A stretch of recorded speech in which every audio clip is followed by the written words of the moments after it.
महंत doctor Satyanarayan Das ji के पावन सानिध्य से जुड़े रहने के लिए महाराज जी के YouTube चैनल डॉक्टर सत्यनारायण दास को अभी सब्सक्राइब करें। राजा बलि ने खूब महाराज ब्राह्मणों का खूब स्वागत किया, खूब ब्राह्मणों की वंदना करी, गौ ब्राह्मण और संतों को खूब महाराज पूजा। ब्राह्मण ने प्रसन्न होकर के एक सुंदर रथ दिया, कहा इस रथ पर विराजित होकर जहां जाओगे कभी हारोगे नहीं। बलि उस रथ पर आरूढ़ होकर के महाराज त्रिलोकी में घूमा और त्रिलोकी को उसने जीत लिया, देवताओं को घर से भगा दिया। देवता भागते भागते अपनी मैया अदिति के पास गए। अदिति मैया ने कश्यप जी महाराज जी से कहा कि मेरे पुत्र बलि ने घर से बाहर निकाल दिए हैं, मैं चाहती हूं कि मेरे पुत्रों को भी कोई रहने के लिए स्थान मिल जाए। कश्यप जी महाराज जी ने सुंदर पयोव्रत का उपदेश किया।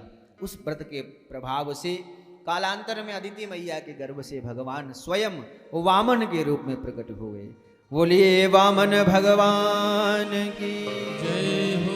तम वटुम वामनम दृष्ट्वा मोदमाना महर्षयः कर्माणि कारयामासु पुरस्कृत्य प्रजापतिम्।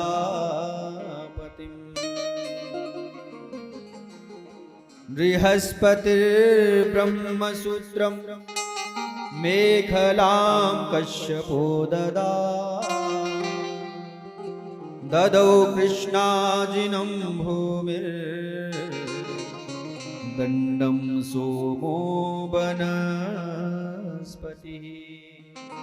वामन भगवान जैसे ही प्रकट हुए, वामन भगवान का दर्शन किया। संत कहते हैं श्री बृहस्पति देवगुरु बृहस्पति महाराज ने आकर के सुंदर यज्ञोपवीत धारण कराया वामन भगवान को। कश्यप जी महाराज जी ने मेखला प्रदान करी, भूमि ने महाराज मृग चर्म प्रदान किया, चंद्रमा ने दंड धारण कराया, माता अदिति ने कोपीन धारण कराया, आकाश ने प्रकट होकर के छत्र प्रदान किया। वामन भगवान इस प्रकार सुसज्जित होकर के देवगुरु बृहस्पति ने कहा कि जाइए महाराज, राजा बलि सोमवा यज्ञ करने जा रहे हैं। उस यज्ञ में जाकर के महाराज दक्षिणा में त्रिलोकी को मांग लीजिए, महाराज यही आपका कार्य है। वामन भगवान राजा बलि के यज्ञ में गए।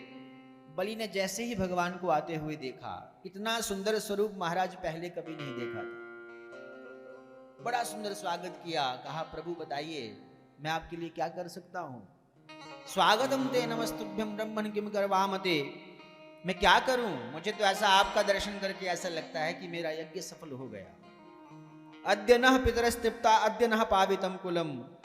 मुझे लगता है आज मेरे सारे पितर तृप्त हो गए आपका दर्शन करके। महाराज बताइए मैं आपकी क्या सेवा करूं। यदि आप चाहते हैं तो महाराज मैं आपको गऊओं का दान करूं या सुवर्ण का दान करूं, जो आप चाहते हैं। अथवा आप विवाह करना चाहते हो तो कोई महाराज आपके जैसी कोई ब्राह्मणी कन्या देख करके मैं आपका विवाह कर दूं। गाम कांचनम गुणवद धाम मृष्टम, जो आप कहें महाराज। वामन भगवान कहते हैं मुझे कुछ नहीं चाहिए बलि, जैसे मैंने तुम्हारे विषय में सुना तुम वैसे ही हो, वास्तव में तुम बहुत दानी हो, लेकिन मुझे तुमसे कुछ नहीं चाहिए। यदि संसार में तुम जैसा कोई दानी नहीं तो मेरे जैसा कोई संतोषी ब्राह्मण भी नहीं। कहा महाराज फिर भी मैं चाहता हूं कि आप मुझसे कुछ मांगे, कुछ याचना करें, मैं आपको कुछ देना चाहता हूं। कहा यदि देना चाहते हो तो मैं 3 पग भूमि चाहता हूं।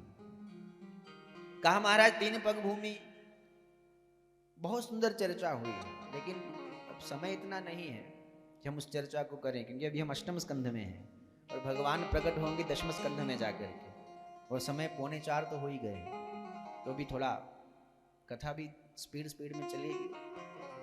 कहा महाराज बड़ी सुंदर चर्चा हुई है वामन भगवान की महाराज बलि के साथ। अंत तो गत्वा वामन भगवान कहते हैं मुझे 3 पग भूमि दो, वह भी संकल्प के द्वारा लूंगा। संकल्प किया गया। कुछ संत कहते हैं शुक्राचार्य जी महाराज जी ने मना किया बलि को कि ये केवल कोई ब्राह्मण नहीं है, ये साक्षात विष्णु हैं, ये तुम्हें लूट लेंगे, इन्हें दान मत करो। नहीं माने। कहा महाराज जब संकल्प लेने के लिए जल उठाया तो जल के बीच में जाकर के बैठ गए शुक्राचार्य जी महाराज कि जल ही नहीं गिरने दूंगा।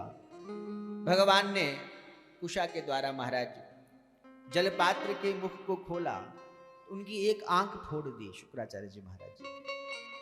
संत कहते हैं एक आंख क्यों फोड़ी? कहा शुक्राचार्य जी महाराज आप हैं तो बड़े अच्छे, आपने 1 मिनट में मुझे पहचान लिया कि मैं वामन नहीं हूं, मैं भगवान ही हूं।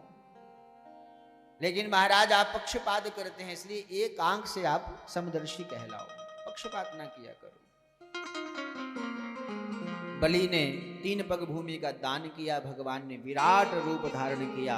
1 पग में ऊपर के 7 लोगों को नापा, 1 पग में नीचे के 7 लोगों को नापा। कहा बताओ मैं तीसरा पांव अब कहां रखूं बलि?